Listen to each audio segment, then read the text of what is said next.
Hello students, आज हम लोग इनऑर्गेनिक केमिस्ट्री को शुरू करने वाले हैं। क्लास 12 में इनऑर्गेनिक में टोटल 4 चैप्टर है। कितना चैप्टर है? 4 चैप्टर है। इस चारों चैप्टर तुमको मिला जुला करके 35 से 40 नंबर दे देगा। अगर ठीक तरीका से तैयारी कर लिया तो 35 से 40 नंबर बिहार बोर्ड के एग्जाम में ये तुमको आसानी से दे सकता है। टोटल तुम लोग जान रहा है कि 140 नंबर का क्वेश्चन आएगा। 140 नंबर में से तुमको 70 नंबर का जवाब देना है। तो 50 नंबर ऑर्गेनिक, 50 नंबर फिजिकल और 40 नंबर तुम्हारा इनऑर्गेनिक। तो सब मिला करके 140 नंबर का क्वेश्चन आता है। तुम्हारे पास ऑप्शन रहेगा कि तुम ऑर्गेनिक से जवाब देना चाहता है, कि फिजिकल से जवाब देना चाहता है, कि इनऑर्गेनिक केमिस्ट्री से जवाब देना चाहता है। तो आसान पड़ेगा इनऑर्गेनिक केमिस्ट्री, क्योंकि इसमें न्यूमेरिकल नहीं है, फॉर्मूला नहीं है। तो तुमको केवल समझना है और समझ करके अपने लैंग्वेज में उसको जवाब लिखना है। तो इस बात को जरा ठीक तरीका से समझने का कोशिश करेगा। अगर इनऑर्गेनिक का बात करते हैं तो इनऑर्गेनिक में हर चैप्टर एक दूसरे से लिंक है। अगर D and F block chapter तुम्हारा अच्छा से पढ़ा हुआ रहेगा तो तुमको कोऑर्डिनेशन कंपाउंड चैप्टर पढ़ने में काफी आसान लगेगा, क्योंकि कोऑर्डिनेशन में जो सेंट्रल मेटल का काम करता है वो ज्यादातर डी ब्लॉक का एलिमेंट रहता है। तो अगर डी ब्लॉक तुम्हारा पढ़ा हुआ रहेगा तो ये आसान लगेगा। उसके बाद कुछ कोऑर्डिनेशन कंपाउंड का यूज पड़ता है किसमें? पी ब्लॉक में। तो याद रखना कि सब एक दूसरे से लिंक किया हुआ है। ये जो मेटलर्जी चैप्टर, इसको हिंदी में कहते हैं धातु कर्म। क्या बोलते हैं?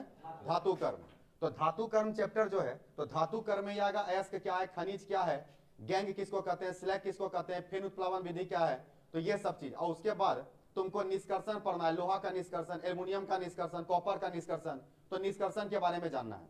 तो एक एक करके हम लोग चैप्टर बाय चैप्टर करके पढ़ेंगे और ध्यान रखेंगे कि कम से कम समय में ज्यादा से ज्यादा इंपॉर्टेंट क्वेश्चन को कवर कर सके हम लोग। तो हम लोग का आज का जो पहला चैप्टर स्टार्ट कर रहे हैं, उस चैप्टर का नाम क्या है?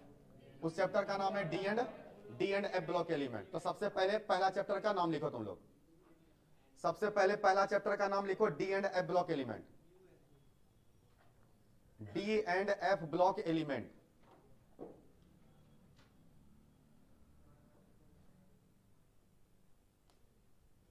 तो आज का जो हम लोग का सबसे पहला चैप्टर स्टार्ट हो रहा है इनऑर्गेनिक का, वो स्टार्ट कर रहे हैं D and F block.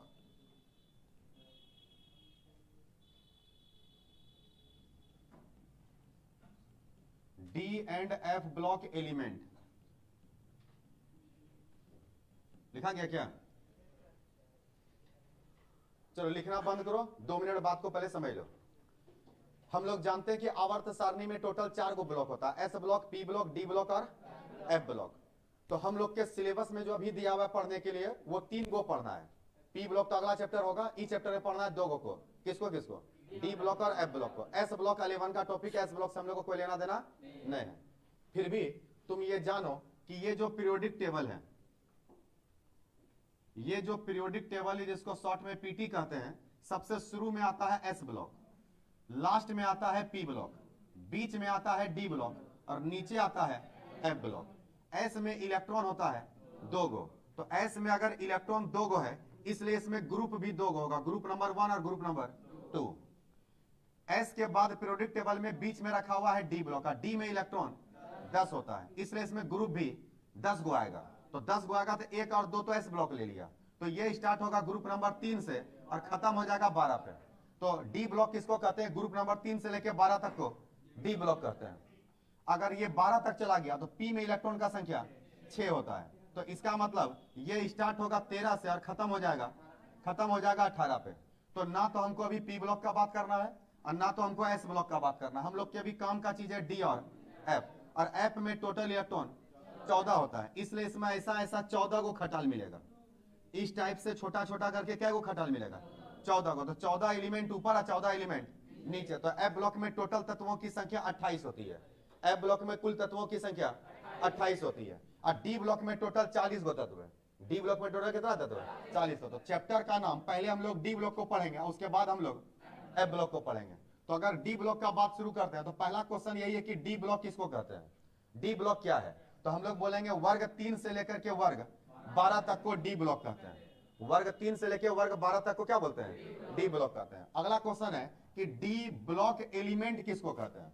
D block का तत्व किसे कहते हैं? तो वैसा तत्व जिसका अंतिम इलेक्ट्रॉन डी ऑर्बिटल में प्रवेश करता है उसको डी ब्लॉक का तत्व कहते हैं। नहीं आया आपका बात समझ में? फिर से समझो। अगर डी ब्लॉक का बात करते हैं तो डी ब्लॉक का सबसे पहला तत्व है स्कैंडियम।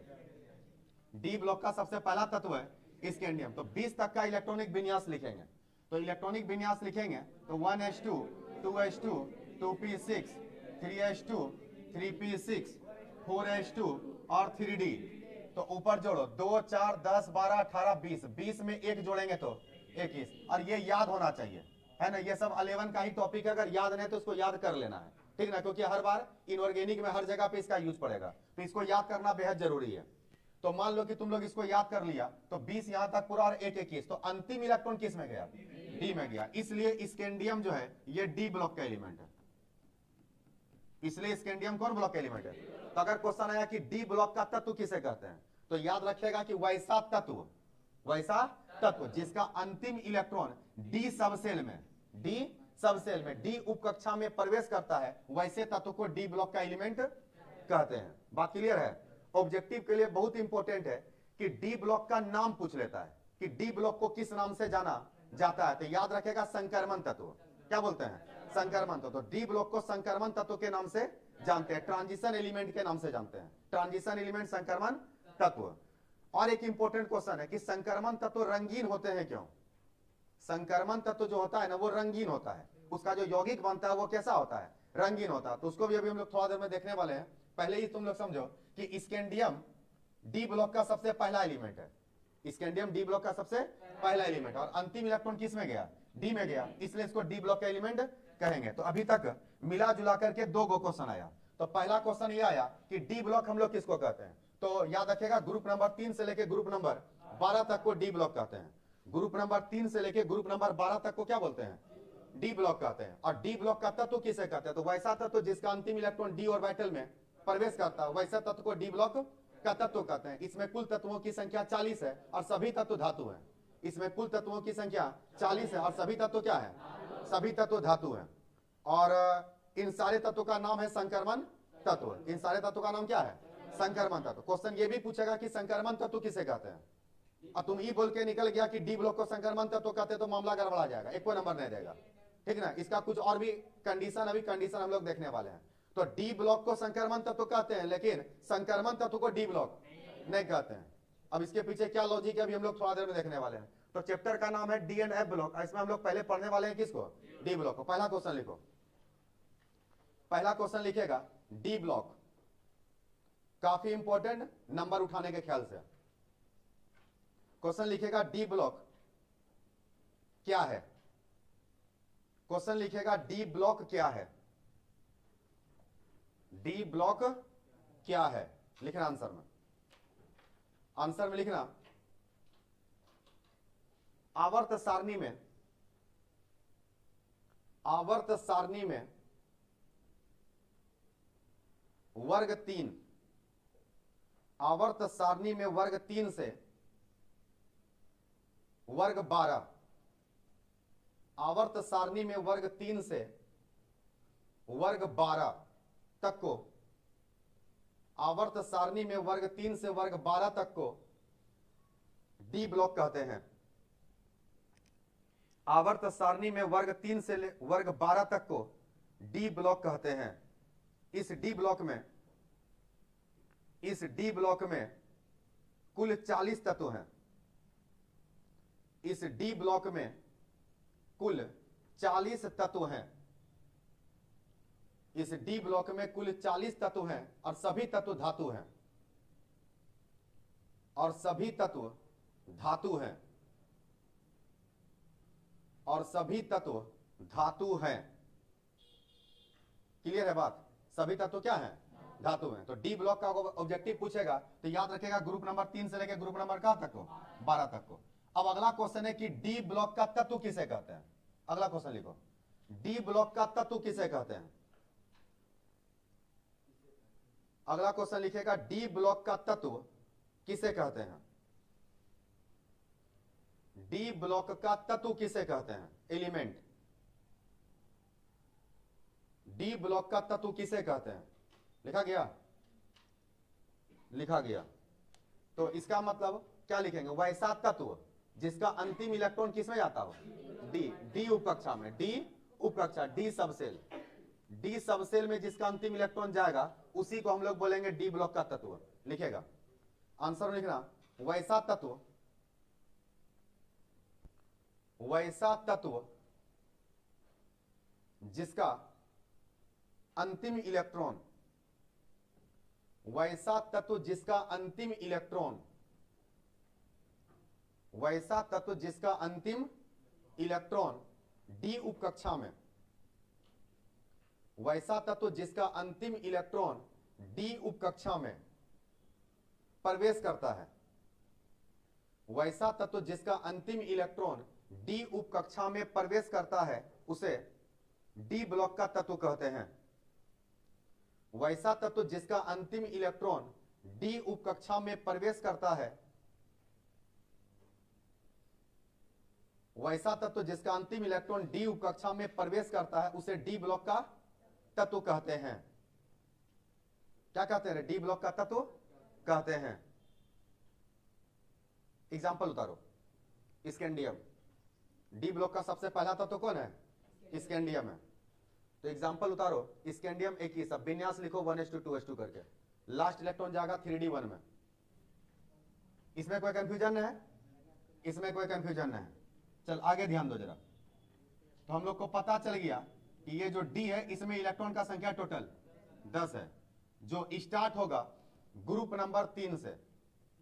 स्टार्ट होगा ग्रुप नंबर कितना से रे? स्टार्ट होगा ग्रुप नंबर 3 से और खत्म होगा ग्रुप नंबर 12 पे। ग्रुप नंबर कितना पे? 12 पे। ठीक से ध्यान देना जरा। तो डी ब्लॉक का सबसे पहला तत्व है स्कैंडियम, और इस स्कैंडियम के सबसे लास्ट में जो है वो है जिंक। वो कौन सी है रे? जिंक। स्कैंडियम से लेके जिंक तक, स्कैंडियम से लेके जिंक तक। स्कैंडियम के ठीक नीचे है यूट्रियम, स्कैंडियम के ठीक नीचे है यूट्रियम, और जिंक के नीचे में है कैडमियम, जिंक के नीचे में है कैडमियम। यूट्रियम के नीचे है लेंथेनम, यूट्रियम के नीचे है लेंथेनम। तो कैडमियम के नीचे है मरकरी, कैडमियम के नीचे है मरकरी, और लास्ट में इसके नीचे है एक्टेनियम, एक्टेनियम। तो इसके नीचे है कोपेनिशियम, कोपेनिशियम सिंबल है Cn। तो इसका मतलब ये जो पहला नंबर देख रहा है इसका नाम है फर्स्ट ट्रांजिशन सीरीज, क्योंकि डी ब्लॉक को संक्रमण तत्व कहते हैं। क्या बोलते हैं? संक्रमण तत्व। और संक्रमण को इंग्लिश में कहते हैं ट्रांजिशन। तो इसका नाम है फर्स्ट संक्रमण श्रेणी। तो क्वेश्चन आएगा कि प्रथम संक्रमण श्रेणी कहां से कहां तक होते हैं? तो बोलेंगे स्कैंडियम 21 से लेकर के जिंक 30 तक होते हैं। स्कैंडियम 21 से लेकर जिंक 30 तक होते हैं। तो याद रखना, यहां से लेके यहां तक का जो एलिमेंट है इसी को बोलते हैं प्रथम संक्रमण श्रेणी, प्रथम संक्रमण। और सबसे ज्यादा क्वेश्चन इसी से आता है। तो इसका हर एक एलिमेंट याद होना चाहिए। इसमें टोटल 10 गो एलिमेंट है। कै गो? 10 गो। तो 10 तुमको पता होना चाहिए। काहे 10 पता होना चाहिए? क्योंकि इसी 10 गो से नीचे वाला पता नहीं रहेगा, दिक्कत नहीं है, लेकिन ये ऊपर का वाला का 10 तुमको पता होना चाहिए। तो स्कैंडियम का तो परमाणु संख्या 21, टाइटेनियम इसके बगल में आता है 22, वेनेडियम का होता है 23, क्रोमियम होता है 24, मैग्नीज होता है 25, आयरन होता है 26, कोबाल्ट होता है 27, निकेल होता है 28, कॉपर होता है 29, तब जाके जिंक होता है 30। और सबसे ज्यादा क्वेश्चन इसी से पूछता है। तो ये ठीक तरीका से याद होना चाहिए। क्या रहा बात समझ में? तो 21 से लेकर के कहां तक? 30 तक। इसको बोलते हैं प्रथम संक्रमण श्रेणी। तो अगर ऑब्जेक्टिव क्वेश्चन पूछा प्रथम संक्रमण श्रेणी कहां से कहां तक होता है, तो 21 से लेकर के कहां तक? 21 से लेकर के 30 तक, 21 से लेकर के 30 तक। इसको जो यूट्रियम से, यूट्रियम होता है 39, तो 39 से ये स्टार्ट होता है और खत्म हो जाता है 48 पे। खत्म होता है किस पे? 48। इसका बीच वाला याद करने का जरूरत नहीं पड़ेगा, तो इसको याद नहीं उतना रखना, खाली शुरू वाला याद करेगा और लास्ट वाला। इसको बोलते हैं सेकेंड ट्रांजिशन सीरीज, द्वितीय संक्रमण श्रेणी, द्वितीय संक्रमण श्रेणी। उसी तरह लेंथेनम का परमाणु संख्या होता है 57। कितना होता है? 57। 57 से शुरू होगा, अब मरकरी 80 पे खत्म हो जाएगा, मरकरी 80 पे खत्म हो जाएगा। उसको बोलेंगे third transition series, third transition series. Actinium होता है 89, 89 से स्टार्ट होगा और 112 पे खत्म हो जाएगा। 112 कोपेनिशियम, कोपेनिशियम पे खत्म हो जाएगा, इसको बोलेंगे फोर्थ ट्रांजिशन सीरीज, चतुर्थ संक्रमण श्रेणी। इसका मतलब ऑब्जेक्टिव क्वेश्चन पूछ सकता है कि डी ब्लॉक में कुल कितने श्रेणी होते हैं, तो बोलेंगे 4 श्रेणी होते हैं। डी ब्लॉक का नाम है संक्रमण तत्व, पर डी ब्लॉक में श्रेणी कई गो है, 4 गो। प्रथम संक्रमण श्रेणी स्कैंडियम से जिंक, द्वितीय संक्रमण श्रेणी यूट्रियम से कैडमियम, तृतीय संक्रमण श्रेणी लेंथेनम से मरकरी, और चतुर्थ संक्रमण श्रेणी एक्टेनियम से लेकर कोपिनीशियम तक। क्या यहां तक बात क्लियर है? क्लियर है। अभी तुम लोग को थोड़ा देर पहले हम स्कैंडियम का विन्यास लिख के दिखाए थे, अंतिम इलेक्ट्रॉन गया था 3D में। अंतिम इलेक्ट्रॉन किस में गया था? तो 21 का बनाया तो 3D1 आया, अगर 22 का बनाता तो 3D2 आता, अगर 23 का बनाता तो 3D3 आता। इसी तरह जिंक 30 का बनाता तो 3D10 आता। कितना आता? 3D10। इसका मतलब तुम स्कैंडियम से लेकर के जिंक तक में अगर तुम किसी को भी बनाया, स्कैंडियम से लेकर जिंक तक में किसी को बनाया, तो अंतिम इलेक्ट्रॉन 3D में जाएगा। अंतिम इलेक्ट्रॉन किस में जाएगा? इसलिए प्रथम संक्रमण श्रेणी को 3D सीरीज कहते हैं। प्रथम संक्रमण श्रेणी को 3D सीरीज कहते हैं। तो याद रखना रे, ऑब्जेक्टिव क्वेश्चन में पूछेगा कि प्रथम संक्रमण श्रेणी को किस नाम से जाना जाता है, तो इसको जाना जाता है 3D सीरीज के नाम से। कौन से सीरीज के नाम से? 3D सीरीज के नाम से। तो फिर यह पूछ सकता है कि बताइए तब द्वितीय संक्रमण श्रेणी किसको जानते हैं? तो अगर इसको 3D कहेंगे तो निचलका वाला को 4D सीरीज कहेंगे। कौन सा सीरीज? 4D सीरीज कहेंगे। तो अगर ये 3D ये 4D, तो निचलका कौन? 5D। तो ये होगा 5D सीरीज। तो इसके नीचे कौन? इसके नीचे होगा 6D सीरीज। इसका मतलब टोटल 4 गो श्रेणी है। तो इस याद रखेगा डी ब्लॉक स्टार्ट होता है 3D सीरीज से। डी ब्लॉक स्टार्ट होता है किससे? 3D series. तो याद रखना रे, 3D सही है। अगर कोई 2D बोलेगा तो गलत है, 2 में कभी D नहीं होता है। इसका बहुत जबरदस्त यूज पड़ेगा पी ब्लॉक में। पी ब्लॉक में इसका बहुत काम पड़ेगा। वहां पे आएगा कि 2D होता है या नहीं होता। तो अगर 3D होगा तो एक्साइटेड में जाएगा, और अगर वो 2D में ही 2D तो होता ही नहीं, तो वो एक्साइटेड में जा नहीं पाएगा। तो इस बात को अच्छा से याद रखना, पी ब्लॉक में काम पड़ेगा कि 2D नहीं होता है लेकिन 3D होता है। तो D स्टार्ट होता है 3 से। डी स्टार्ट होता है कहां से? 3 से। तो इसको बोलते हैं 3D सीरीज। क्या इतना दूर तक बात तुम लोग को समझ आ गया? तो डी ब्लॉक को किस नाम से जानते हैं? संक्रमण तत्व। संक्रमण तत्व। क्वेश्चन आएगा डी ब्लॉक में कुल कितने श्रेणी होते हैं? 4 श्रेणी होते हैं। प्रथम संक्रमण श्रेणी को किस नाम से जानते हैं? 3D सीरीज के नाम से। लिखो नीचे पॉइंट बनाकर, नीचे पॉइंट बना के लिखना, डी ब्लॉक को संक्रमण तत्व, डी ब्लॉक को संक्रमण तत्व,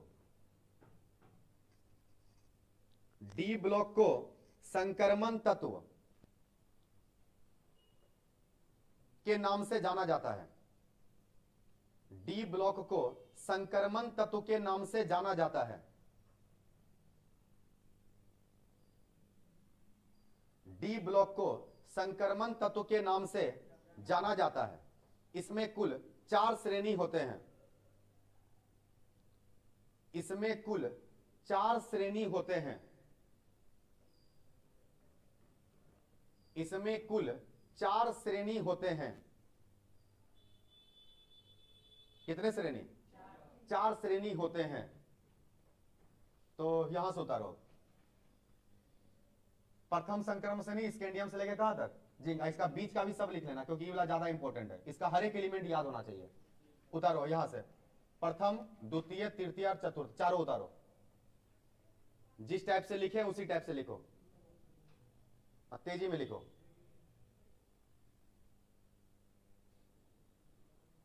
तो डी ब्लॉक में कई श्रेणी?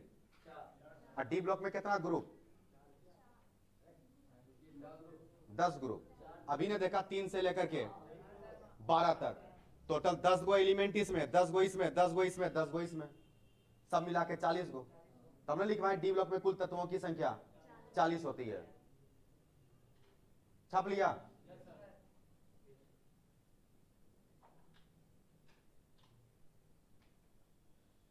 तो ध्यान देना। यहां पे अगर क्वेश्चन पूछा कि डी ब्लॉक में कितने श्रेणी होते हैं, तो आंसर बताना है 4।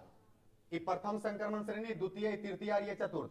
और अगर क्वेश्चन पूछा कि डी ब्लॉक में कुल कितने ग्रुप होते हैं, वर्गों की संख्या, तो बोलना है 10 ग्रुप होते हैं। क्या ग्रुप? क्योंकि इलेक्ट्रॉन 10 गो, इसलिए ग्रुप भी 10 गो है। कहां से कहां तक? तो ग्रुप नंबर 3 से लेकर ग्रुप नंबर 12 तक। तो डी ब्लॉक में ग्रुप का संख्या 10 है, जबकि श्रेणी का संख्या, और प्रत्येक श्रेणी में 10-10 गो तत्व है। प्रत्येक श्रेणी में 10 गो है, तो 10 गो इसमें, 10 गो इसमें, 10 गो इसमें, 10 गो इसमें, तो सब मिला के कितना? 40। इसलिए लिखवाएं डी ब्लॉक में कुल तत्वों की संख्या 40 होती है और सभी तत्व धातु हैं, एक भी नॉन मेटल नहीं, सारा all element are metal, all elements are metal, जितना भी एलिमेंट है सबका सब धातु है, सबका सब क्या है? धातु है। तो मेरे ख्याल से अब यहां तक में दिक्कत नहीं है। चल आगे ध्यान दे। अब तो पूरा केमिस्ट्री में 4 गो का यूज है, एस का, पी का, डी का और एफ का। ठीक से समझना, एस में इलेक्ट्रॉन 2, पी में इलेक्ट्रॉन 6, डी में इलेक्ट्रॉन 10 और एफ में इलेक्ट्रॉन 14। 2017 में ऑब्जेक्टिव क्वेश्चन में पूछ लिया था कि डी ब्लॉक का आकृति कैसा होता है। डी ब्लॉक का क्या पूछ लिया था? आकृति। 2017 में, तो 2017 में क्वेश्चन पूछा था कि डी ब्लॉक का आकृति कैसा होता है। तो पूछा था डी ब्लॉक का, तुम लोग चारों को याद करके जाएगा, तो चारों को याद करके जाएगा। एस का आकृति होता है स्फेरिकल, गोलाकार, एस का आकृति होता है गोलाकार। पी का आकृति होता है डम्बेल, पी का आकृति होता है डम्बेल। डी का आकृति होता है डबल डम्बेल, इसको एक डम्बेल कहते हैं और इसी में एक और बनेगा तो ये होगा डबल डम्बेल। यही पूछा था, ऑप्शन में दिया था स्फेरिकल, डम्बेल, डबल डम्बेल या कॉम्प्लेक्स, आंसर टिक करना था डबल डम्बेल। और एफ का कोई आकृति नहीं होता, इसको बोलते हैं कॉम्प्लेक्स। कॉम्प्लेक्स हिंदी हो गया जटिल, हिंदी क्या हो गया? जटिल। ये ऑब्जेक्टिव के लिए इंपॉर्टेंट, याद रहेगा। डी का आकृति कैसा? Double dumbbell. एस का आकृति, एस का आकृति स्फेरिकल, एस का आकृति स्फेरिकल, गोलाकार, गोलाकार। पी का आकृति, पी का आकृति डम्बेल। अच्छा, एस में इलेक्ट्रॉन 2 गो है तो डिब्बा एगो बनेगा। पी में इलेक्ट्रॉन अगर 6 गो है तो इसमें डिब्बा 3 गो, डिब्बा का नाम है ऑर्बिटल। क्या नाम है? ऑर्बिटल। डी में अगर इलेक्ट्रॉन 10 है तो ऑर्बिटल, ऑर्बिटल बन जाएगा 5 गो। एफ में बन जाएगा 7 गो। तो याद रखे ना कि इसका नाम क्या है? ORBITAL। तो 1 2 3 4 5 6 और एक कितना हो जाएगा? 7। याद ना, इसमें टोटल 7 गो, इसमें 5 गो, इसमें 3 गो और इसमें 1 गो। तो ये हो गया किसका संख्या? ऑर्बिटल का, ऑर्बिटल का संख्या। ई हो गया ऊपर में इलेक्ट्रॉन का संख्या, ई हो गया उसके आकृति का, आकृति का नाम, आकृति का नाम। तो इसको क्या बोलते हैं? गोलाकार, स्फेरिकल। इसको बोलते हैं डम्बेल। उतार इसको, पॉइंट बना के, पॉइंट बना के लिखो इसको।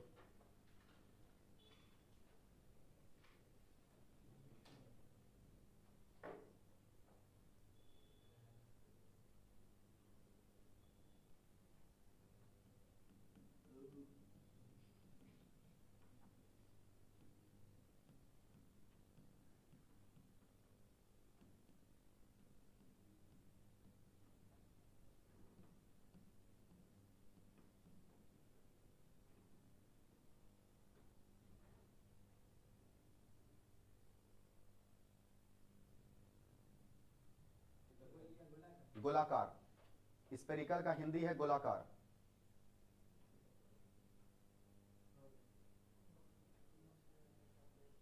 क्या यहां तक बात क्लियर है?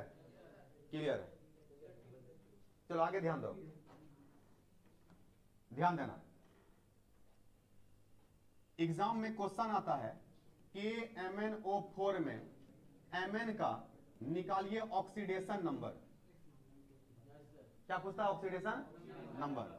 यह क्वेश्चन आता है इस तरह से दे देगा कि MnO4 ऊपर में माइनस दे देगा और बोलेगा इसका बताइए ऑक्सीडेशन नंबर। यह क्वेश्चन आएगा कि K2Cr2O7 में Cr का बताइए ऑक्सीडेशन नंबर। तो इस टाइप का क्वेश्चन एग्जाम में पूछता है। तो ऑक्सीडेशन नंबर निकालने के लिए हर साल यहां से 1 से 2 नंबर का क्वेश्चन आता ही है। ऐसा एक साल नहीं जिस साल के ऑक्सीडेशन नंबर से ऑब्जेक्टिव ने पूछा हो। तो जरा ठीक तरीका से समझना, और इसका काम हर चैप्टर में पड़ेगा, इसलिए ठीक से ध्यान देगा। तुमको ये जानना पड़ेगा कि किसका चार्ज +1 होता है। तो +1 जिसका चार्ज होता है वो एलिमेंट है hydrogen, lithium, sodium, potassium, rubidium, caesium और फ्रांसियम। हमारे लिए ना करो रब से फरियाद। तो इस सब एलिमेंट का चार्ज कितना होता है? +1। कहीं हाइड्रोजन आ जाए चार्ज +1, लिथियम आ जाए +1, सोडियम आ जाए +1। सोडियम पोटासियम ज्यादा यूज होता है, हाइड्रोजन भी ज्यादा यूज होता है। तो इस 3 गो को ठीक से याद रखेगा, जिसपे टिक किए वो याद होना चाहिए, ध्यान रखना। तो हाइड्रोजन कहीं पे भी आएगा तो +1, सोडियम आएगा तो +1, पोटासियम आएगा तो, और इसके अलावा एक और याद करना NH4, NH3 नहीं, NH3 को अमोनिया का तो उसका चार्ज 0 होता है। NH4 है, इसका चार्ज 0, इस पे होता है +1, ई रेडिकल, इसका नाम है अमोनियम। क्या नाम है इसका? इसका नाम है अमोनियम। AMMONIUM, जिसके लास्ट में यम हो समझना, उसमें प्लस आएगा, ठीक ना। तो इसका नाम है अमोनियम। क्या नाम है रे? अमोनियम नाम है। इतना को याद करेगा, इतना को याद करेगा प्लस वाले के लिए, प्लस वन के लिए। अगर हम लोग बात करें प्लस टू का, किसका बात करें? Plus two. तो प्लस टू में तुमको जिसको याद करना है वो है beryllium, magnesium, calcium, strontium, barium और रेडियम। बेटा मांगे कार स्कूटर बाप राजी, बेटा मांगे कार स्कूटर बाप। इसमें दो एगो का काम है, मैग्नीशियम और कैल्शियम का, इसी दोनों का ज्यादा यूज पड़ता है। तो कहीं भी मैग्नीशियम आएगा तो चार्ज कितना लेना है? +2। अब कैल्शियम भी आएगा तो चार्ज +2। ठीक से ध्यान दो, क्योंकि बहुत चैप्टर में ऑक्सीडेशन नंबर काम पड़ता है। अगला चैप्टर जो पढ़ेगा उसमें भी इसका काम है, इसलिए ठीक से ध्यान देगा। अगर हम लोग बात करें किसका? +3 का, कि किसका ऑक्सीडेशन नंबर +3 होता है, तो +3 होता है बोरोन, एल्युमिनियम, गैलियम, इंडियम और thallium. Boron, aluminium, gallium, indium और थैलियम। बैगन, आलू, गाजर इन थैला, बैगन, आलू, गाजर इन थैला। इसमें काम पड़ेगा दो का, बोरोन का और एल्युमिनियम का। बोरोन का और किसका रे? एल्युमिनियम का। अगर एल्युमिनियम आया तो चार्ज कितना लेना है? +3। और बोरोन भी आएगा तो चार्ज +3 लेना। तो 3 गो है प्लस वाला, इसके अलावा आपको प्लस वाला नहीं है। बाकी अगर कोई है तो उसको एक्स मान के निकालेंगे, उसको एक्स मान करके निकालेंगे। इतने सारे प्लस वाला विद्यार्थी को याद हो जाता है। दिक्कत होता है कौन सी याद करना? माइनस वाला, क्योंकि माइनस वाला क्वेश्चन दिक्कत करता है। तो जरा ठीक से ध्यान देना माइनस वाले में। अगर हम बात करते हैं -1 का, तो -1 होता है फ्लोरीन का, क्लोरीन का, ब्रोमीन का, आयोडीन का। इतना तो फिर भी याद रहता है। याद करना है कि NO2 पर भी एक माइनस होता है, CN पर भी एक माइनस होता है, OH पर भी एक माइनस होता है और NO3 पर भी एक माइनस होता है। तो इतना है माइनस वाला। इस सब पर चार्ज कितना होता है? -1 होता है। इस सब में से कोई भी आएगा तो इसका हमेशा -1, सब यूज होता है। इसमें सबको याद करना पड़ेगा, ध्यान रखना जरा। Fluorine, chlorine, bromine, iodine, NO2, CN minus, OH minus और NO3 माइनस। इस सब में से कोई भी आएगा तो इसका चार्ज कितना लेना है? -1 लेना है। अगर आते हैं बात -2 पे, तो -2 का अगर हम लोग बात करते हैं तो -2 में पहले आता है ऑक्सीजन, सल्फर। ये दोनों ज्यादा यूज होता है, नीचे का वाला उतना यूज नहीं है। अब इसके अलावा कौन यूज है वो समझो। CO3 कार्बोनेट आयन, इस पे भी 2 को माइनस होता है। ऑक्सीजन पे होता ही है, सल्फर पे भी होता है।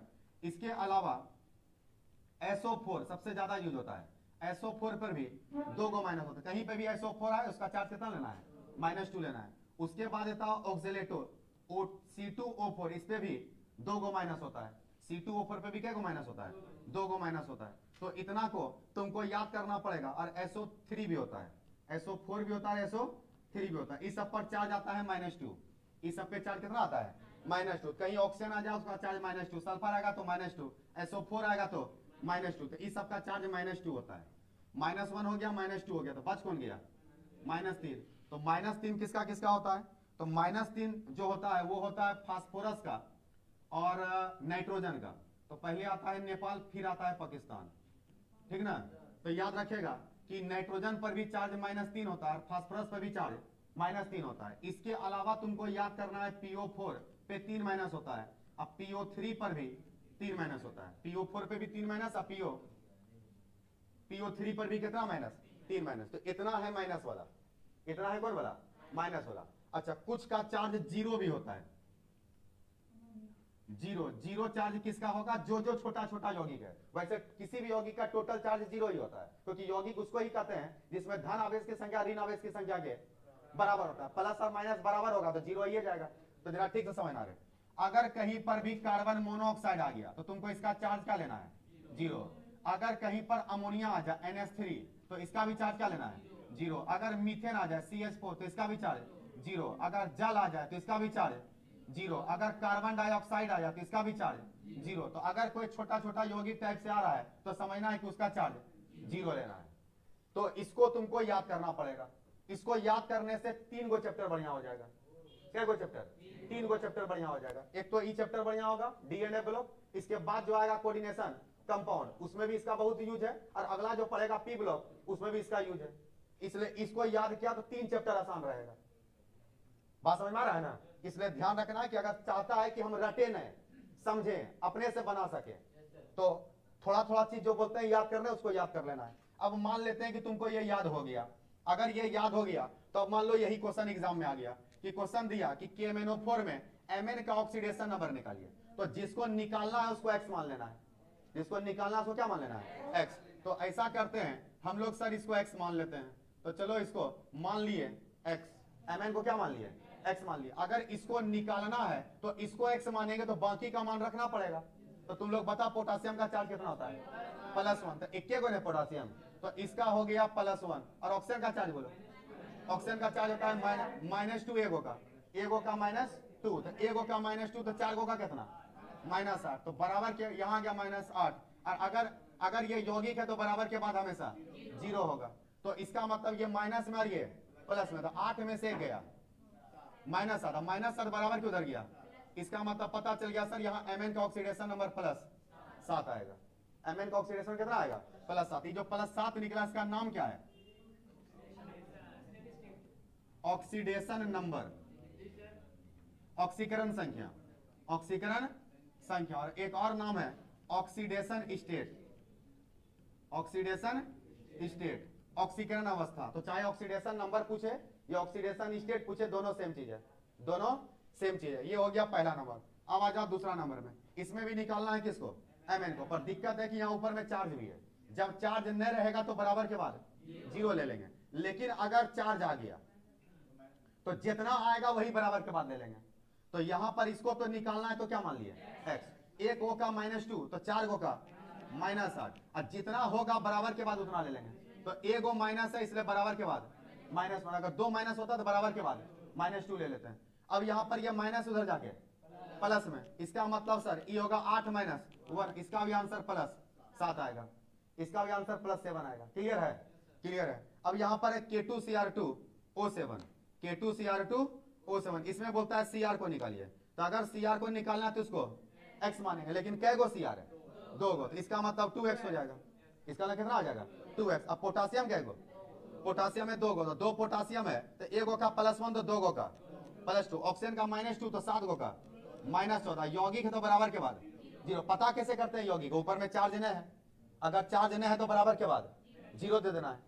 और चार्ज रहेगा तो जो रहेगा प्लस में रहेगा तो बराबर का प्लस में, माइनस में रहेगा तो बराबर का माइनस में। अच्छा ये माइनस में आ रही किस में है, प्लस में, तो 14 में से 2 गया, -12 उधर जाएगा +12, और उसको 2 से भाग भी देना होगा।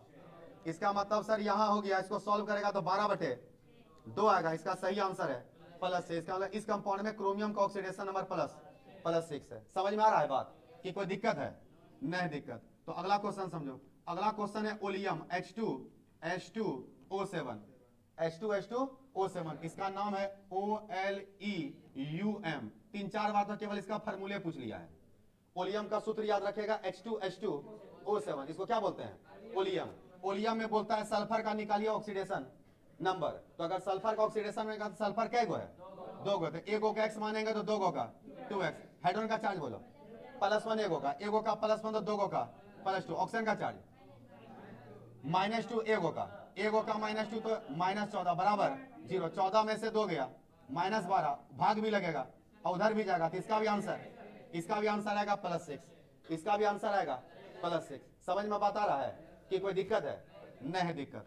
तो अगर हम यहाँ पर लिख दें Al2SO4 का होल 3, इसमें बोले S को निकालिए, इसमें किसको बोलेंगे, S को निकालिए, सल्फर का ऑक्सीडेशन निकालिए। ठीक से समझना, सबसे पहला बात जिसको निकालना उसको तो x मानना है, पर ऐसा कै गो है, 3 गो। इसका मतलब सल्फर के नीचे 1 है, कुछ नहीं कितना है 1, और ऑक्सीजन के नीचे 4 है, ऑक्सीजन के नीचे कितना है 4। तो इस सल्फर को 4 मत समझ लेना, सल्फर 1 गो है, ऑक्सीजन 4 गो है, तो 1 गो सल्फर है 1 गो में, तो ऐसा कै गो था 3 गो, क्या हो जाएगा 3x, कितना हो जाएगा रे 3x। इसका मतलब ये हुआ सर कि इसका मतलब आप यहाँ पे लेने वाले हैं 3, इस समझा 3x कहां से लाए, 1 गो को x माने तो ऐसा 3 गो था, तो क्या हो गया 3x।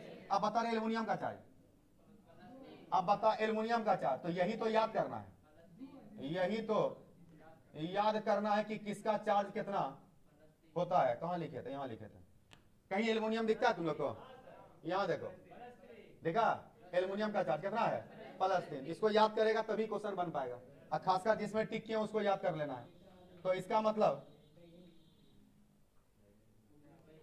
इसका मतलब ये हुआ कि यहाँ पर एल्युमिनियम को हो गया +3, तो एगो का +3, और यहाँ एल्युमिनियम है क्या, 2 गो, तो कितना हो जाएगा प्लस से प्लस 6 आ गया। कोई दिक्कत नहीं, दिक्कत। अब बचा ऑक्सीजन, इसी को रखने में बड़ा दिक्कत रहता है, समझ रहा। पहले बताओ ऑक्सीजन है क्या गो, ऑक्सीजन है टोटल क्या गो, टोटल ऑक्सीजन है 12 गो, टोटल ऑक्सीजन है 12 गो। अरे एक के फार्मूला में 4 गो है, एक के फार्मूला में, और ऐसा फार्मूला क्या गो है 3 गो, तो 4 तिया 12 गो तो ऑक्सीजन है, और एक ऑक्सीजन का चार्ज -2, एगो का चार्ज -2, तो इसका मतलब कितना हो जाएगा -24। समझा -24 कैसे आया कि दिक्कत हो गया, फिर से समझ।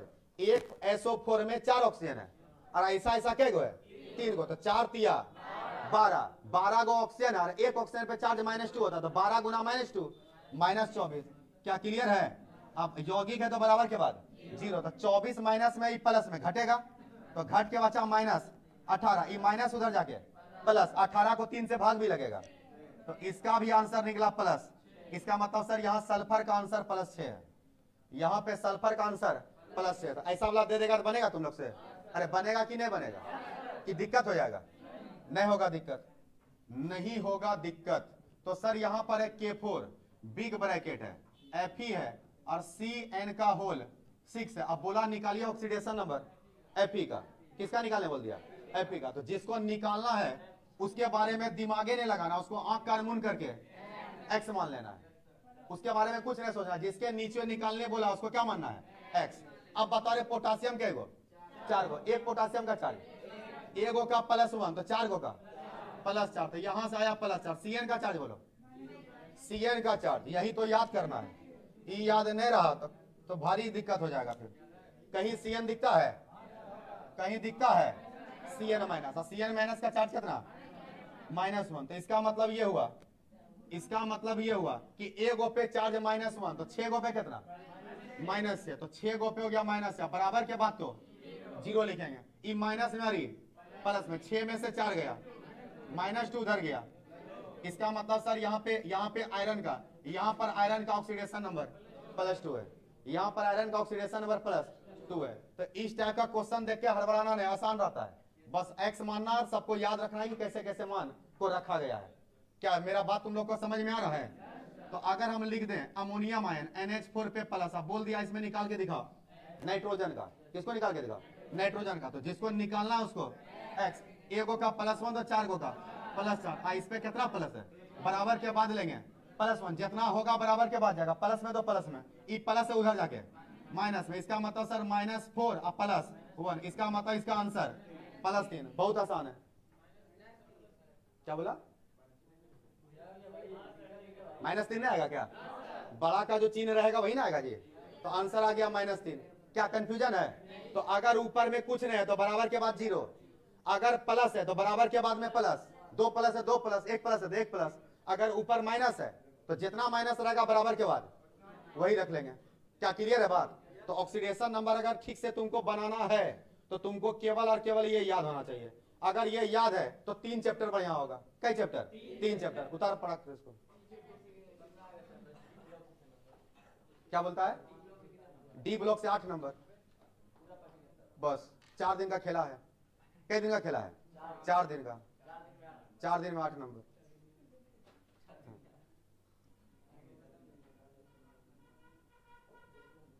अब बात खाली नंबर उठाने के लिए मत पढ़ो, ये भी ध्यान में रखो कि नॉलेज को क्या करना है? बढ़ाना। अगर मान लो बढ़िया नंबर इंटर में ले ही आया तो बड़का तीर थोड़े ना मान लिया। मेन तो खेला उसके बाद शुरू होगा। मेन जो तुम कंपटीशन का तैयारी करेगा वहां तो तुमको अपना नॉलेज ही नहीं कम आएगा। तो केवल नंबर उठाना इस ख्याल से मत पढ़ो। ये भी ध्यान रखो कि इसी का यूज बाद में भी होना है। अब दिमाग विकसित होता है, तुम कितना तेजी में सोच पाता है, तुम्हारा कैलकुलेशन पावर कितना है, वो सभी चीज विकसित करता है ना। तो 3 गो प्लस वाला, 3 गो माइनस वाला, एगो 0 वाला उतारा। चल एग्जाम्पल फिर लिख। चल एग्जाम्पल उतारने पहले इसको। तो तुम लोग का होमवर्क रहा कि सारे का चार्ज याद कर लेगा, ठीक ना है? चार्ज याद कर लेना ताकि कल की क्लास में कोई दिक्कत नहीं हो। Thank you.